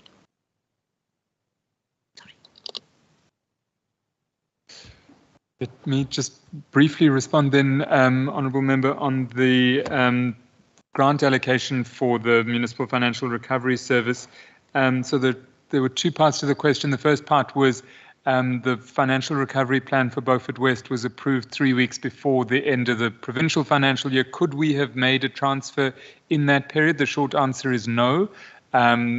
One of the measures in place to prevent fiscal dumping at the end of the year, National Treasury's Division of Revenue Act, requires that any new transfers to a municipality must be gazetted by the 4th of February every year. So as an anti-fiscal dumping measure, so we had missed that deadline already. Then the second part of the question was, could we have, in the new financial year, kind of made an immediate transfer? And I think the answer there is that we didn't do that, and we wouldn't have wanted to do that, because when you're managing a municipality that's in a financial recovery, you want to institutionalize the financial recovery processes in the municipality first before you would make a transfer of funds to them. So we definitely, we're still in the process of making sure that financial recovery is institutionalized in Beaufort West, and that the municipality is implementing. The amount of money in that grant is a relatively small amount that is designed to be able to complement the turnaround work in that municipality. So as we spoke about in the morning session, we're providing capacity support through consultants first as a way that, rather than transferring funds to the municipality, so that's another form of support first. And then it may be that in time it's appropriate to make a transfer to the municipality if they're showing adequate progress.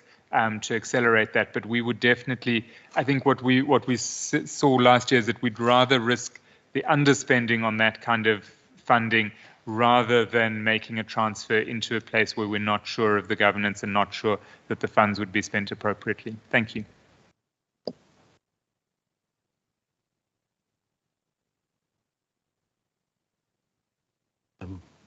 Chair, I think there were two questions for the Gambling Board. One was in litigation, and just like to make the comment that the board does in fact it's a very personal question, but board carefully considers its position before embarking on defending on any litigation.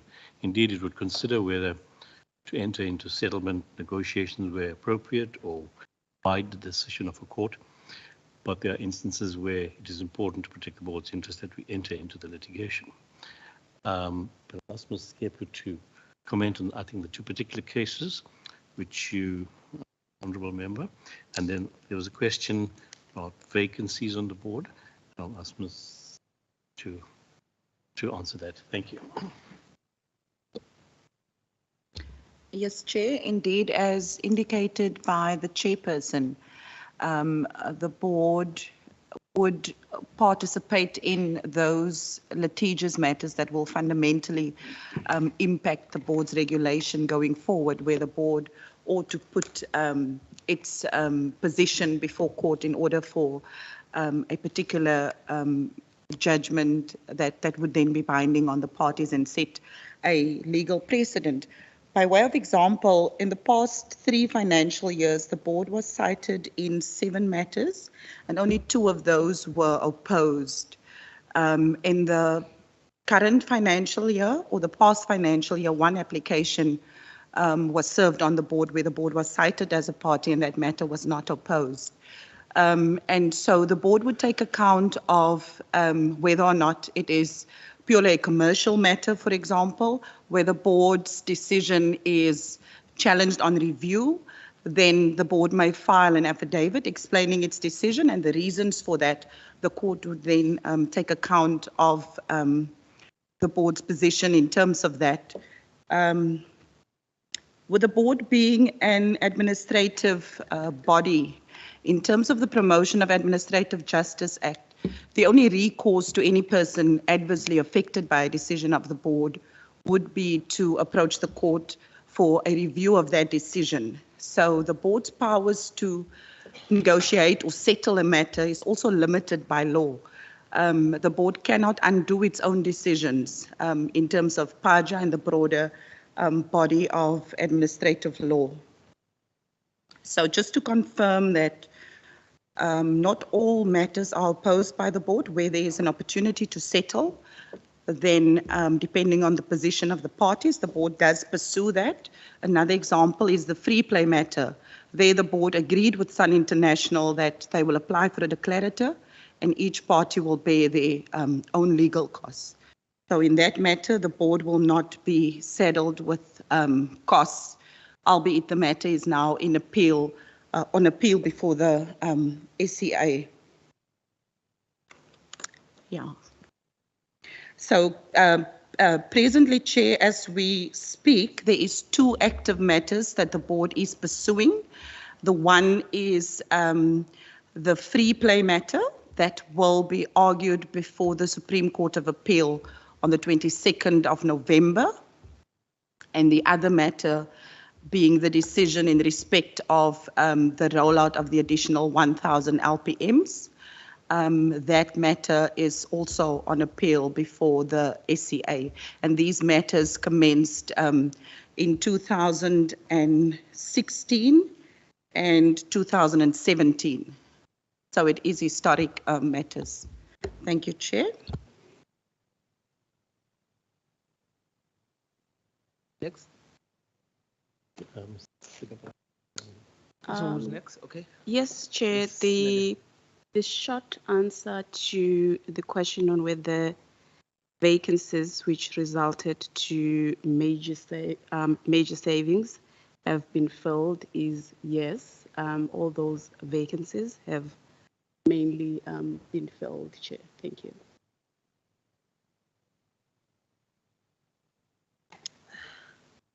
all the question exhausted. Just 2 or 3 questions as maybe parting shots. The under expenditure of 17 million, which is 5.72. What does it consist of? What is the major part of that, and what might have been the cause of that? Of course, 5% is very little, but when you quantify it, 17 million is quite a big figure. By my standards. Then the others, as we are going, I'm raising them because I think they've been constantly raised by the auditor and also as members of the council. They've been saying treasury. I think in that you've managed to give some kind of clarity on. Among those, it has been this issue of componentization. Of course, I will most probably resolution in that regard. You've given us quite a good glimpse of as to what it will be. Maybe as part of the resolution, maybe we can have some interaction again and maybe of further details around it. So that one has been covered. And I think the other one that has been covered to a large extent, but it's gonna even be much clearer during its implementation date, that has been the PPP that has been covered. But obviously the one that might be still be an, I will say, for the lack of a better word, an elephant in the room has been the whole issue of clean audits. You know, many of our departments are actually receiving clean audit, but we've always been battling with the fact that does that talk to service delivery? And one example we've always been making as an example, really just merely an example, that we have a Department of Public Safety having clean audit for almost more than 10 years, but there will be always the superficial question that will be asked, are we safe? Now, obviously, then we think that talks to performance audit. And they say we must start moving. And I know Honorable Nkondlo did ask that question of performance audit as one of the issues that we felt that we will raise it with the department as to whether, how does the department feel about clean audit, and maybe may we take a lead in view of the fact that we specialize on clean audit. Maybe we can start even leading other provinces in doing performance audit. I represent you well, Honorable Member. Chair, you misrepresented me. Thank you. Yeah, so, but generally that has been one of the issues. Some of the issues, maybe it might be put that now that we've got an opportunity, maybe it might be something that we like to review as a lead department.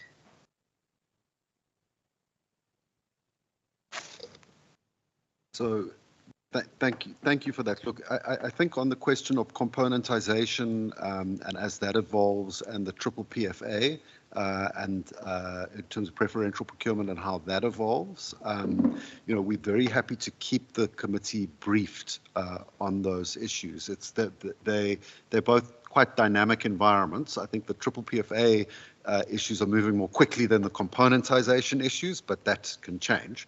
And obviously, you know, we always welcome the opportunity to come and brief the committee on the kind of technical issues associated with it, so you have a better understanding of the sort of challenges that are going to be faced in componentization, and we can update you in terms of what developments are in the technical space and so forth. So that's, we always welcome that those opportunities, and the same would go for the triple PFA.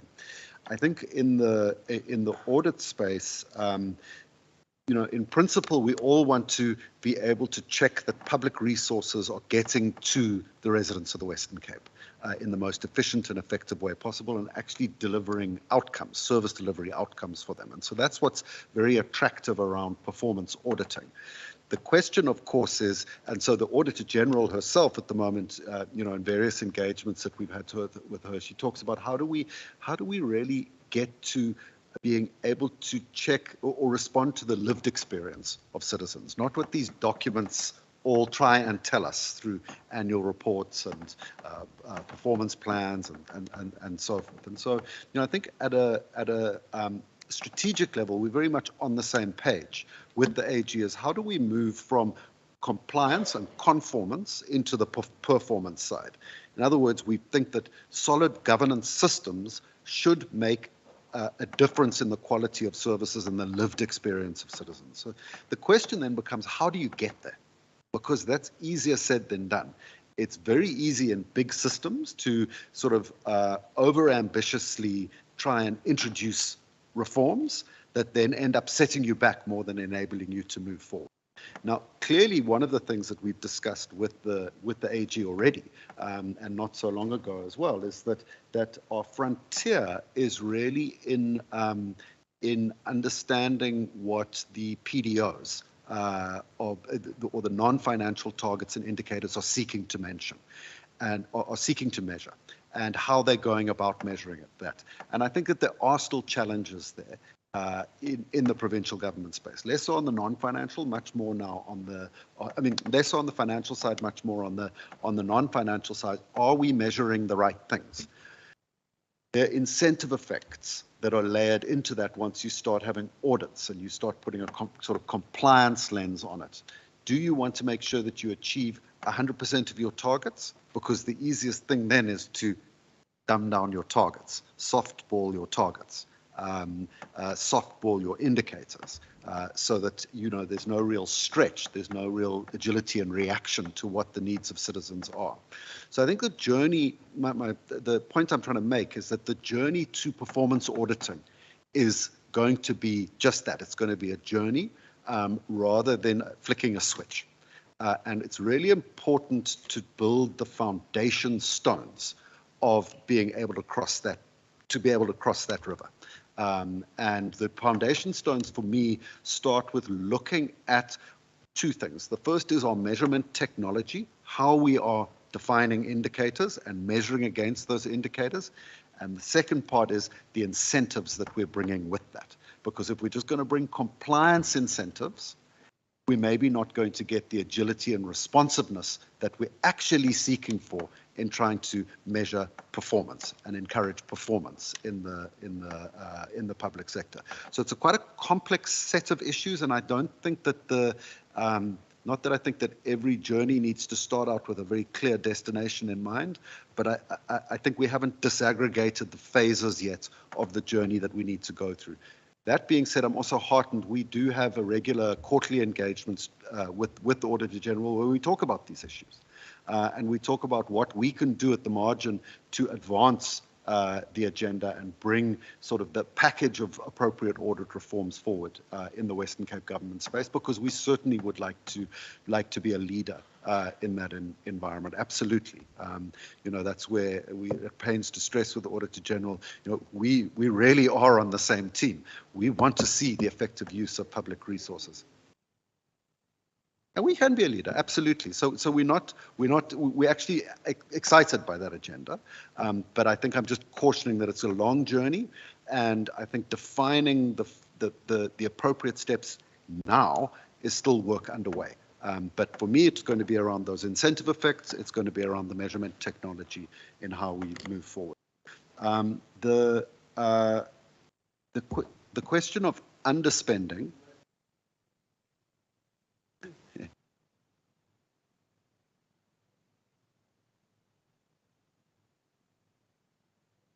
On the under expenditure, we're not shying away from the issue, but let me break it out for you. I think it is in, if you could just find the page number for the discussion for me. 152, 153, we tried to kind of lay it out in some detail as to what the components of that were. Part of it was on transfers, as we discussed, in terms of the financial recovery process. Part of it was on the laptops. Part of it was on licenses, software licenses. Part of it was on savings that we did manage to generate in the year. That we hadn't fully anticipated. And then a significant part of it was on the procurement of consultancy services for some business process re-engineering in the department, for our public entities review process that we talked to a little bit earlier, that we had to have another go at that supply chain management process, and then at the panels that we talked about as well in the earlier session.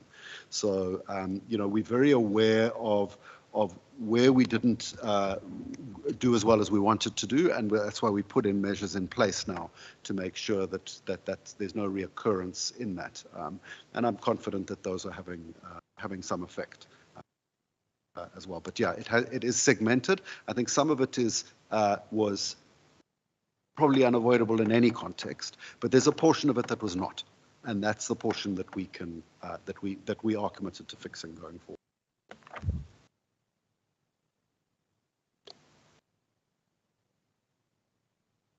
You've mentioned the issue AG on the question of lead experience, because really my question, especially on performance audit, is always informed, especially by the meeting we had on the 3rd, where they also present how their vision strategy 2030 basically is underpinned by the to that it's making a difference in the lives of the people. We can have as many clean audit as we like, but if those clean audit don't make a difference in the lives of the people, they're actually really meaningless to me. I don't care what people say and what they think. We can have 100 of those, but if they don't really talk to those lived experience, they are really meaningless. But I think at least we are on the same page, and I think the spirit is there. And as you said, that it's not gonna be an event; it's gonna be a journey. I think while we are still serving here, any that we are prepared to go with you on it. Now, honorable members, are there any further questions? Are there any members of the public that would like to ask questions?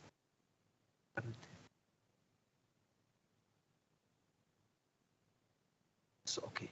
Now, if there is none, then HOD, in the absence of let me make use of the opportunity to ask if are there any closing remarks maybe that would.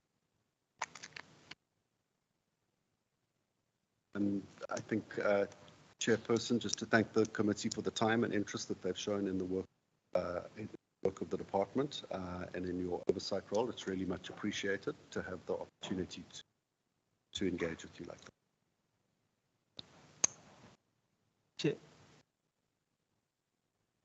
Thank you, Chairperson. Likewise, we from the Gambling Board, thank you for the opportunity to present. Thank you very much. Let me make use of this opportunity also to thank you as well as the department, as well as the minister, for always being available. And of course, we are not always asking comfortable questions, and we are not doing that deliberately. We are not doing it to catch you, or we are not on any which hand. We're just playing our role of the executive accountable. And also, actually, we are part of the accountability ecosystem as well, because accountability is not a one-man show. We only be able to achieve complete accountability if we are doing it as a collective and we are actually transparent about it. It's really in that spirit that we are actually asking questions as well. Thank you very much. Also to the Auditor General as well as the Audit Committee. Thank you very much for always being available and also be able to sit right through our meeting. We highly appreciate that. Thank you very much. You can be excused as we are actually going to another part of the meeting. Thank you very much. Thank you, Chair. Thanks.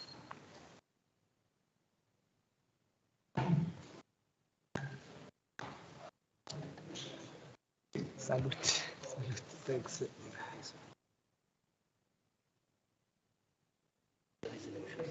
Yeah.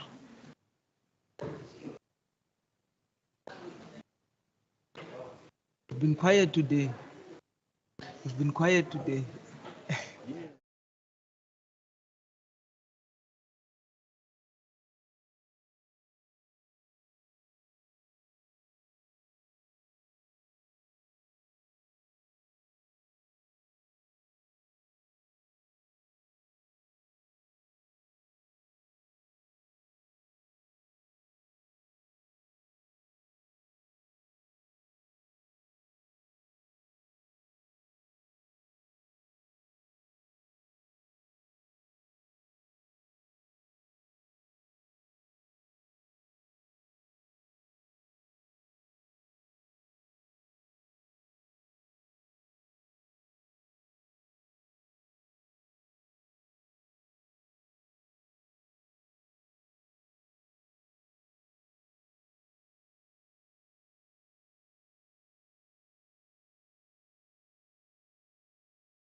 Left, that's on Thursday and Friday.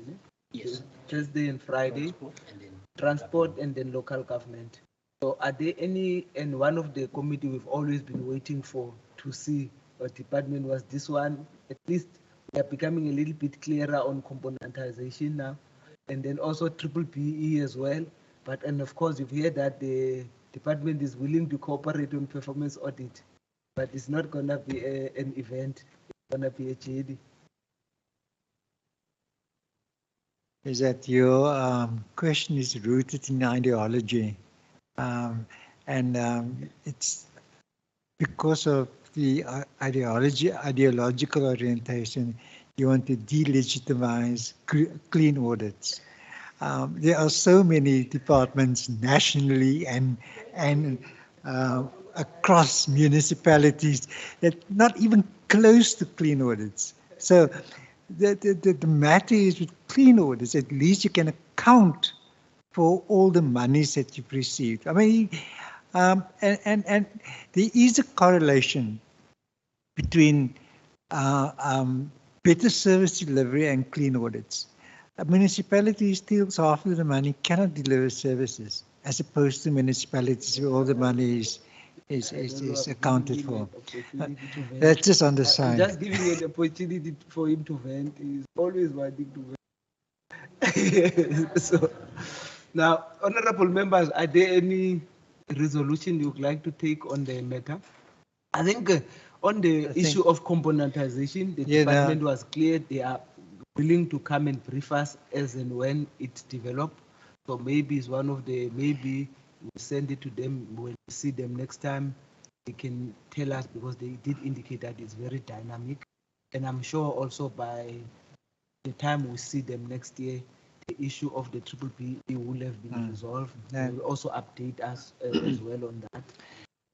I agree, Chair. You've anticipated my resolution, but there's another one, and that they have developed a 8-step process in dealing with irregular expenses. 8-step process in dealing with irregular expenditure. And maybe that we could be provided with the process, how they deal with irregular expenditure and for condonation purposes. Any other resolution? Treasury? No, I wanted the copy of the condonation framework. Okay. That's the one. You also asked for the copy of the Yes, that the report on it. a report on the report condonation. on. Now I'm condonation. asking for a condonation framework. Asking for Yeah, the they report. did mention that. That's fine. Same thing. Any other resolution? Anastasia? See, they promised earlier today that they will be focusing on the underspending to address that problem. On? The underspending. Oh, yes, yes, yes. So I was just wondering whether we should. Progress report. Monitoring them, yeah. And Progress report on the underspending. Little underspending. Honorable America. Thank you, Chair. Further resolution is also a progress report regarding the Beaufort West Municipality Financial Recovery Plan.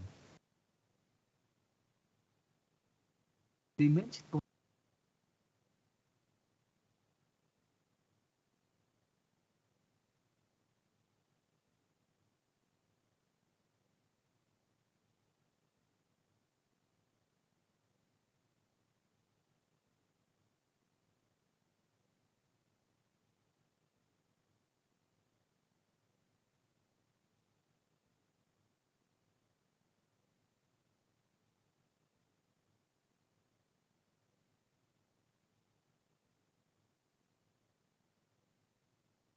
Okay, thank you. Any other? If there is no other, yes, yes, David. Chairperson, through you, thank you. Chairperson, just on the Beaufort West Municipality Financial Recovery Plan, I know that the Department of Local Government does those type of presentations to the 16 as well. But I will liaise with Provincial Treasury and local government to see if they can perhaps come and present to the committee on. In fact, we can ask even local government. We are seeing them as the last. Yeah, because But they deal with all municipalities. Yes, because the local government, they will support.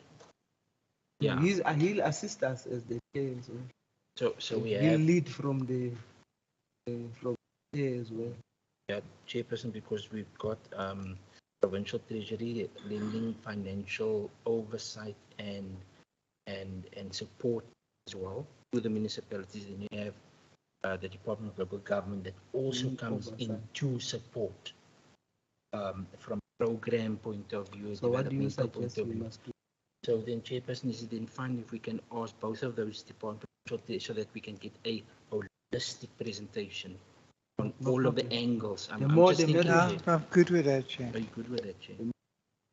Honorable Ngondo. Okay, Chair. I would request that with Provincial Treasury, at a certain point we